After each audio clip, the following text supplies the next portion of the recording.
Masala mutton fry biryani అండి. ముందుగా mutton కడిగి పక్కన పెట్టుకోవాలి. ఒక ప్యాన్ తీసుకుని అందులో ఆయిల్ వేసుకొని మటన్ వేసుకొని అందులో సాల్ట్ని, పసుపు, అల్లం వెల్లుల్లి పేస్ట్ వేసుకొని మగ్గించుకొని ఆ వాటర్లో ఇంకొంచెం వాటర్ కూడా యాడ్ చేసి మగ్గించి పక్కన పెట్టుకోవాలి.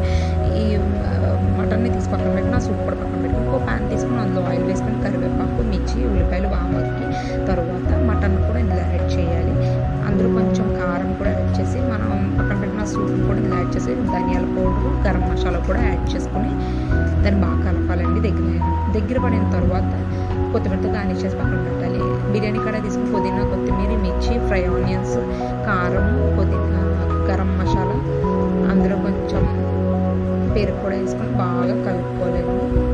అందులో సాల్ట్ కూడా యాడ్ చేసుకొని బాగా కలుపుకోవాలి. ఇంకోటి తీసుకుని అందులో వాటర్ వేసుకొని బిర్యానీ స్పైసెస్, పుదీనా, కొత్తిమీర, సాల్ట్, బిర్యానీ ఆకు వేసుకొని కొంచెం లెమన్ కూడా యాడ్ చేసుకొని బిర్యానీని హాఫ్ బాయిల్ చేసుకోవాలండి. రైస్ని హాఫ్ బాయిల్ చేసుకున్న రైస్ని మనం ఇది పక్కన పెట్టుకున్న గ్రేవీలో ఆ రైస్ని తెచ్చి యాడ్ చేసి అందులో ఫ్రై ఆనియన్స్, పుదీనా, కొత్తిమీర, మనం ఫ్రై మటన్ కూడా యాడ్ చేసుకొని 20 minutes కుక్ చేసుకోవడం.